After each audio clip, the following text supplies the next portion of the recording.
If you want to be more of an active investor, you can start looking down the list here to see what's better for you. If you want to be more of a passive investor, now you can start looking down the list here. Now, the first question might be, well, which one can I afford? And if you're starting as a passive investor, well, you can start with any amount of money in really any one of these. If you have $100 to invest, you can get exposure to real estate deals. You can also get exposure to ETFs, mutual funds, and index funds, although some mutual funds and some index funds will have minimums. Some of them might be a few $100s, otherwise they might be a few $1,000s.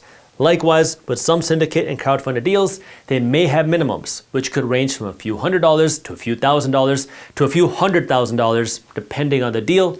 But there are opportunities for you to invest in all of these with small amounts of money.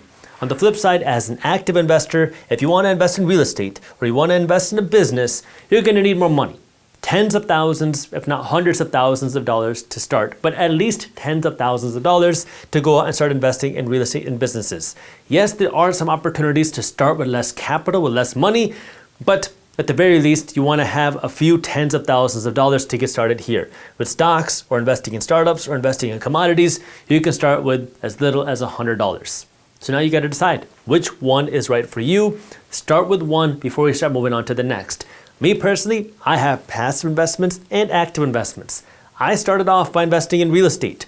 Once I got good here, then I started investing in stocks. Then I started investing in ETFs. Then I started investing in startups. Then I started investing in commodities.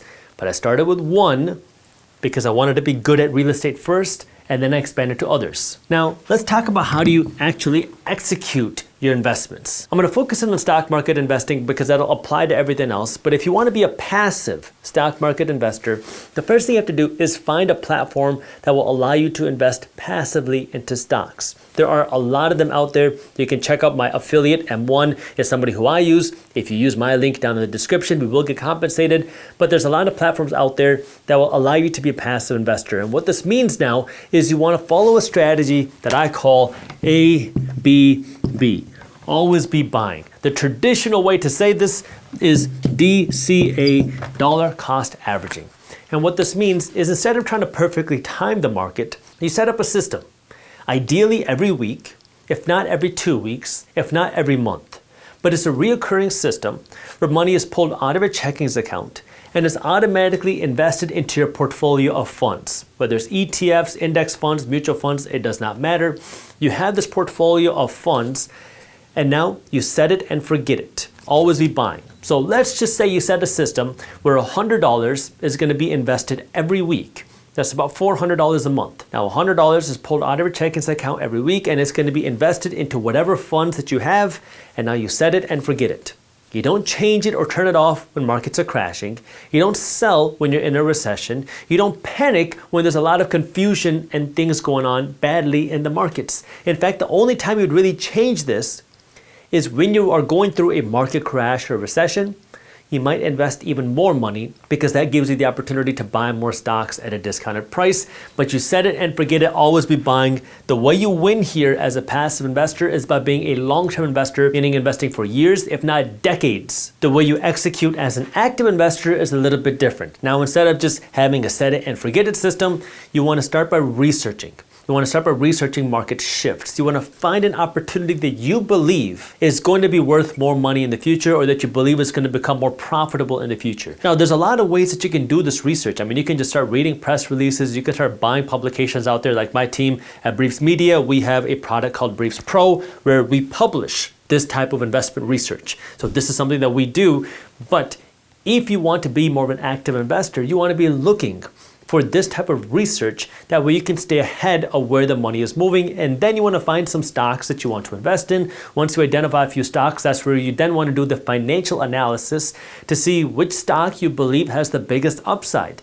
So you can see it starts to take more work, more time, more effort, but you also have more upside potential, because if you find a good investment before the masses hear about it, well, now you can see a big return. And that's why your research is so important as an active investor. It's the same thing in real estate. It's all about the research. Which location do you want to invest in? Where's the money moving to? Where's the population growing? Where's the demand growing? Because that's where you're going to see the biggest rental price growth, the biggest appreciation in the prices of the real estate that you buy. So it really comes down to your research as an active investor, because the better your research is, the better the opportunities you will find. Now, of course, it's not always guaranteed, but that's the name of the game. It's all in the research. And then when you find a good investment and you find a good buying opportunity, you find a good price, that's when you want to come in and buy. So it's not set it and forget it as an active investor. It's research and then come in and buy when you find a good opportunity. Now that you know how to execute, the final part is amplifying the process. How do you get better returns? How do you continue to improve your returns?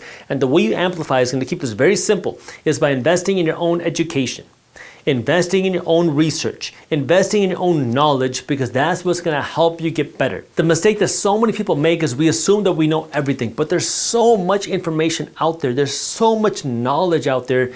And the way that you get better returns is by improving your knowledge. And if you can improve your returns, even by a little bit, it can change the trajectory of your finances forever. I'm telling you this from experience because at first, I never wanted to invest in my own education, but then I started reading books. As I started reading books, I started buying classes, then I started buying even more coaching, and I realized that there's a lot of education out there, and the more you learn, the more you can earn. And if you really want to amplify your success, you have to also invest in your own financial education. And this can start with some simple YouTube videos, then go out and read books and topics that you're interested in, then maybe go out and take some classes, buy some additional research, and then take action and see if that can help you improve your returns by finding better investment opportunities out there. If you enjoyed this clip and you want to continue your financial education journey, I have another video that I think you'll love. All you got to do is click that button right over there. And for those of you who want to stay up to date on the top finance and business news, you can join Market Briefs, my free financial newsletter, by clicking that button below.